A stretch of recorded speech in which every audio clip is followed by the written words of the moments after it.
الحمد لله رب العالمين والصلاة والسلام على أشرف الأنبياء والمرسلين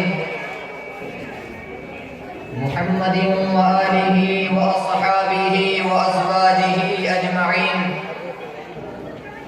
أما بعد، أعوذ بالله من الشيطان الرجيم. بسم الله الرحمن الرحيم. إنما يخشى الله من عباده العلماء إن الله عزيز غفور. وقال في موضع آخر: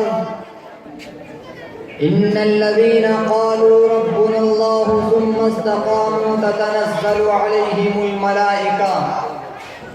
صدق الله العظيم. جنہیں میں ڈھونڈتا تھا آسمانوں میں زمینوں میں، جنہیں میں ڈھونڈتا تھا آسمانوں میں زمینوں میں، وہ نکلے میرے ظلمت خانہ دل کے مکینوں میں. جلا سکتی ہے شمع کشتہ کو موج نفس ان کی، جلا سکتی ہے شمع کشتہ کو موج نفس ان کی. الہی کیا چھپا ہوتا ہے اہل دل کے سینوں میں. نہ پوچھ ان خرقہ پوشوں کی ارادت ہو تو دیکھ ان کو، نہ پوچھ ان خرقہ پوشوں کی ارادت ہو تو دیکھ ان کو. یدے بیضا لیے بیٹھے ہیں اپنی آستینوں میں. بہار آئی اگر گلشن میں تو کس کام کی آئی، بہار آئی اگر گلشن میں تو کس کام کی آئی. نشے من شاخ پہ باقی رہا نہ دل ہی سینوں میں. میرے واجب الاحترام قابل صد احترام حضرات علماء کرام اور میرے محترم بزرگوں اور دوستوں اور گلشن صدیقیہ کے مہکتے پھولوں،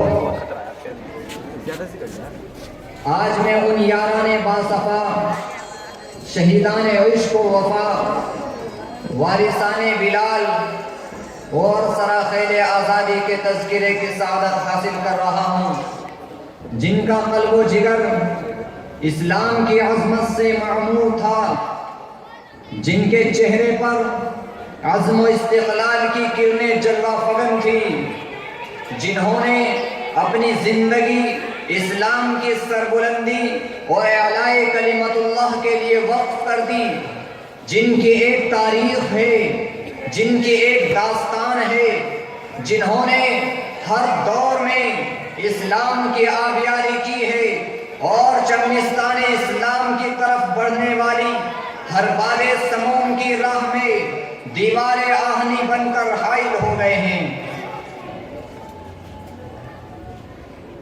حضرات، اس چمنستان عالم کا پتا پتا اور بوٹا بوٹا اس بات پر شاہد ہے کہ یہ طبقہ ان اصحاب فکر و نظر اور وارثان قلب و جگر کا طبقہ ہے جنہوں نے تاریخ کے ہر نازک موڑ پر اس امت کی رہنمائی اور دستگیری فرمائی ہے.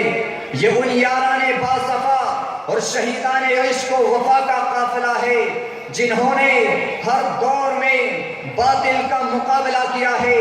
جب بھی باطل نے حق کو چیلنج دیا ہے، انہوں نے اس کے چیلنج کو قبول کیا ہے اور سر بکف میدان میں آ نکلے ہیں اور جم کر پوری بے خوفی سے باطل کا مقابلہ کیا ہے. انہوں نے جانیں تو دے دی مگر پرچم اسلام کو کبھی سر نگو نہ ہونے دیا. انہوں نے سر تو کٹا دیا مگر پرچم اسلام کو کبھی سر نگو نہ ہونے دیا. جب جلاد تلوار چمکاتا ہوا آگے بڑھا تو انہوں نے نظر سے نظر ملائی اور پھر یہ کہتے ہوئے مردانہ وار تلوار کے نیچے سر رکھ دیا کہ خوشا وقت ہے کہ میری موت تیرے کوچے میں آ جائے، خوشا وقت ہے کہ میری موت تیرے کوچے میں آ جائے. یہی تو زندگی کا آخری ارمان ہے ساقی. غرض یہ کہ انہوں نے ہر محاذ پر باطل کا مقابلہ کیا اور ہر طرف سے مقابلہ کیا. ضرورت پڑی تو گولی چلائی, ضرورت پڑی تو تلوار چلائی, تلوار پھینکی, قلم اٹھا لیا, ضرورت پڑی تو اپنی شعلہ نوائیوں سے طوفان تند و تیز اور سرکش و بے باک کا کام لیا, اور جب ضرورت پڑی تو قوم کے ننھے نوجوانوں کی تربیت و اصلاح فرما کر باطل کے لیے دیوار آہنی اور فولادی لشکر بنا دیا. آج میں انہی جیالوں اور سرفروشان اسلام کی تھوڑی سی تاریخ اور ادنا سی جھلک دکھانا چاہتا ہوں کہ انہوں نے جنگ آزادی میں کیا کارنامہ انجام دیا اور ان کا کیا مقام رہا ہے. میرے بھائیوں، جب ہندوستان کی مقدس سرزمین پر انگریزوں کا ناپاک سایہ پڑا اور وہ اپنی شاطرانہ و عیارانہ چالوں سے یہاں کے مالک بن بیٹھے، جب باشندگان ہند پر طرح طرح کے ظلم و ستم کے پہاڑ توڑے جانے لگے، جب ہندوستانیوں کو غلام بنایا جانے لگا، جب ہندوستانیوں کا خون ان کے پسینوں سے بھی ارزاں ہونے لگا، ایسے نازک وقت میں سب سے پہلے جس شخص نے علم بغاوت بلند کیا وہ محدث کبیر، امام جلیل، رئیس الاولیاء، فخر چمن، نازش وطن، شاہ عبدالعزیز ابن ولی اللہ محدث دہلوی ہیں. یہ وہی مرد مجاہد اور درویش خدا ہے جس نے وقت سے بہت پہلے مسلمانوں کے نصب العین کا اعلان فرما دیا تھا، جہاں تک پہنچنے کے لیے دوسروں کو بھی برسا برس انتظار کرنا تھا. مسند درس پر بیٹھ کر قرآن و حدیث کا درس دینے والے علماء کرام خانقاہوں میں بیٹھ کر اپنے خون جگر سے شمع اسلام کو روشن کرنے والے مشائخ اعظام اپنے مدرسوں اور خانقاہوں کو چھوڑ کر میدان میں آ گئے اور فرنگیوں کے خلاف محاذ بنا کر بے سر و سامانے کے عالم میں نکل پڑے. اور میں اکیلا ہی چلا تھا جانب منزل مگر، میں اکیلا ہی چلا تھا جانب منزل مگر، راہ رو آتے گئے اور کارواں بنتا گیا کہ مصداق بن گئے. میرے دوستو، یہ کارواں طویل مسافت طے کرتے ہوئے کس طرح منزل مقصود تک پہنچا، یہ ایک لمبی داستان ہے. اس داستان میں امنگیں بھی ہیں، محرومیاں بھی ہیں، عزم و عمل کا جوش و خروش بھی ہے، اور شکست خوردگی و بے چارگی کی افسردگی بھی، جنون شوق کی آشفتہ سیری بھی ہے، اور گردش دوران کی کجروی بھی. اس طویل مسافت کو طے کرتے ہوئے ان کے پاؤں مسلسل لہو لہان ہوتے رہے. ہزاروں لاکھوں کا وجود غبارے راہ بن کر اڑ گیا. کبھی جبر و تشدد کی خاردار جھاڑیوں نے ان کے دامن کو تار تار کیا، تو کبھی وحشت و بربریت کے پہاڑ ان کی راہ میں حائل ہو گئے. مگر اس بزم جنوں کے دیوانوں نے ہمت نہیں ہاری، حادثات و مسائل سے ٹکراتے ہوئے منزل مقصود کی جانب بڑھتے رہے. نعرہ تکبیر، نعرہ تکبیر، ہندوستان، ہندوستان. اس بزم جنوں کے دیوانے ہر راہ سے پہنچے محفل تک، اس بزم جنوں کے دیوانے ہر راہ سے پہنچے محفل تک. بےتابی ان کی عام ہوئی صحراؤں سے لے کر ساحل تک. میرے بھائیوں، یہ واقعہ ہے کہ اگر ہندوستان کی جنگ آزادی میں علماء حصہ نہ لیتے تو یہ ہندوستان کبھی بھی آزاد نہ ہوتا. اگر سرخیل آزادی نہ ہوتے تو تحریک آزادی نہ چلتی، تحریک بالا کوٹ نہ چلتی، تحریک ریشمی رومال نہ چلتی، تحریک خلافت نہ چلتی، ہندوستان چھوڑو تحریک نہ چلتی، مقدمہ وہابیہ نہ چلتا، امبالہ سازش کیس نہ بنتا. الغرض علماء کرام ہی نے اپنے خون جگر سے عروس آزادی کی حنا بندی کی ہے اور اپنے مقدس لہو سے شجر آزادی کو سینچا اور پروان چڑھایا ہے.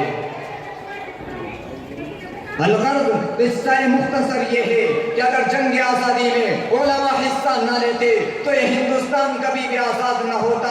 ان مقدس اور پاکیزہ ہستیوں نے ایسی بے مثال وہ لازوال قربانیاں دی ہیں کہ جن کی نظیر پیش کرنے سے تاریخ امم عاجز و قاصر اور عقل انسانی حیران و ششدر ہے. اور آج ہمیں اس بات پر فخر ہے کہ ہمارے اسلاف نے ہندوستان کے ساتھ وفاداری اور اس کے لیے جان نثاری کے ایسے ایسے محیر العقول ثبوت پیش کیے ہیں کہ انگشت بدلتا ہے زمین چاند ستارے، لیکن چونکہ انہوں نے یہ لڑائی شہرت و ناموری کے جذبات سے یکسر عاری ہو کر لڑی تھی، اس لیے جب کاروان آزادی اور قافلہ حریت منزل مقصود تک پہنچا تو یہ میر کارواں اور سرخیل آزادی گوشہ غلامی میں جا کر بیٹھ گئے اور دنیا داروں سے کہہ دیا کہ جو شخص شہرت و ناموری چاہتا ہے وہ جائے اور اپنے خدمات کی مزدوری لے، جگہ جگہ اپنے مجسمے نصب کرائے، ہمیں اس کی کوئی ضرورت نہیں ہے، کیونکہ ہم نے یہ لڑائی شہرت و ناموری کے جذبات سے یکسر عاری ہو کر لڑی ہے، ہم نے یہ لڑائی مزدوری لینے کے لیے نہیں لڑی ہے، بلکہ ہم نے یہ جنگ اللہ کی خوشنودی اور اس کی رضا جوئی کے لیے لڑی ہے۔ ہمارے ہندوستان کو ہمارے مجسمے کی ضرورت نہیں ہے، کیونکہ اس ہندوستان کا پتا پتا بوٹا بوٹا حال ہمارا جانے ہے، اس ہندوستان کا پتا پتا بوٹا بوٹا حال ہمارا جانے ہے، جانے نہ جانے گل ہی نہ جانے باغ تو سارا جانے ہے۔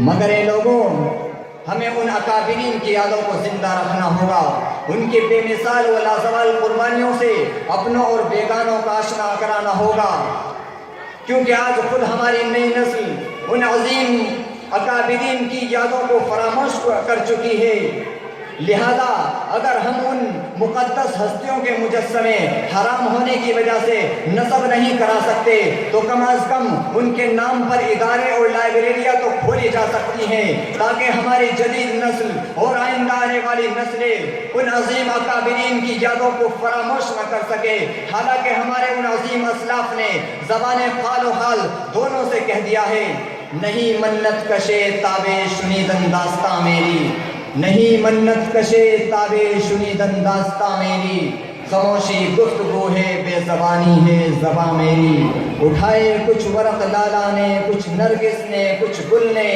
چمن میں ہر طرف بکھری ہوئی ہے داستاں میری۔ وآخر دعوانا الحمدللہ رب العالمین۔